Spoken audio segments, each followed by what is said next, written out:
and so many people out there that are starting to see crowdfunding as being the way to raise money. There's hundreds of millions of individuals funding projects. This is the new way to raise money without giving equity to your company. It's about embracing passions. People want to give and people want to support. The thing about crowdfunding at its heart is designing products in a new way and connecting people and passions. They can tell a story, rally your community, and raise funds. If you don't do those things, you're going to fail. There's 8 million total backers, over $1.5 billion total dollars pledged. If you're prototyping a product or you're trying to build something that's longevity, you know you're going to get through multiple iterations, this is a good way to do it. Oculus Rift raised over $2 million. 2 years later, a 22-year-old sold his company to Facebook for over $2 billion. And the most important lessons we learned came from the fact our first product, we completely failed. We had the right team, the right product, we had the right design, we had no audience, the campaign was not polished, our backer levels were incorrect. We were not ready because we rushed, we had no PR campaign, we had no social media campaign. Having an IP, having something that people can relate to, something that they know, so you're not trying to sell on it already, is really important. Everything that we showed our consumer, our audience, looked like it was ready for production. So if you have a prototype, it needs to look like it's ready. If you have print materials, it needs to look like they're done. We made sure that we had a PR and media campaign. We had our social media. This time we went out, we found artists to sculpt our characters. We had to build a prototype that looked like we had a finished product. We had to show people using it. We had to show people smiling when they used it. We had to show people engaging it. We had our updates ready. This is where a lot of people fail on their campaigns. They don't have their updates ready. So we were getting people pumped. We were getting them excited. We were building this anticipation. We wanted to tell our story and try to get people excited. This was a known universe. We didn't invent this universe, but we had to get the fans of this content excited. And so these images were specifically created with the fans of this content in mind, so that we could illustrate to them with 1 or 2, 5 images total, I think, that were done like this. We understood the content, we understood what we were creating, and we were going to deliver.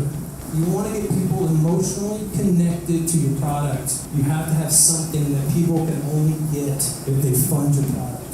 We would freak out about the math. It costs this much money to create a model. It costs this much money to pay an artist. It costs this much money to create a mold, the tool for that. It's very expensive to ship your product. If you have a tangible good, you have to do the math. Whatever your product is, product X, there are people out there who are experts in that space. You have to engage those experts. So we didn't even send out a press release. We didn't have the money to send out a press release. We went directly to the influencers themselves, and we had them lined up in queue, ready with the interviews, ready for the podcast, all coming out, leading up to the campaign.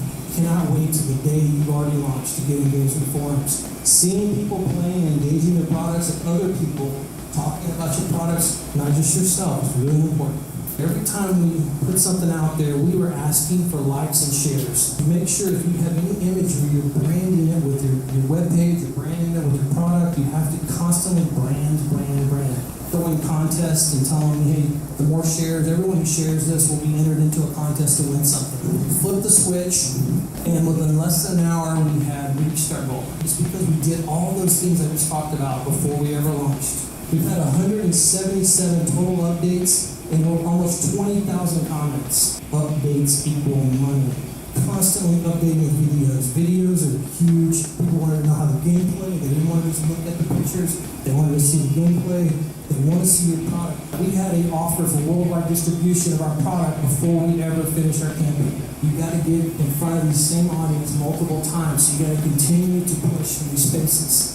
Because we're play testing constantly, we're constantly iterating on our product. So this process of engaging other people was helping us make a better product in the process. If you don't already have friends who launch Kickstarters, or you're not already actively backing other Kickstarters, you're not already engaging in the comments of other Kickstarters, you're doing yourself a disservice because you're not becoming part of a community that will recognize you as an active member and want to help you. After your campaign, you want to push people toward your site because now you can actually start taking funding directly. Don't forget what you've learned and keep applying it. If you're successful at something and you don't apply the lessons that you've learned, then that's got to be one of the definitions of failure.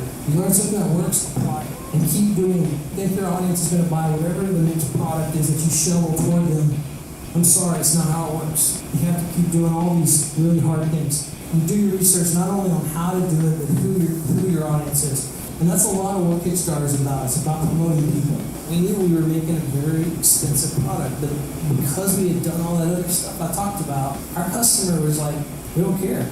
We know this is going to be the best product in this space ever. We took risk, and we get paid off.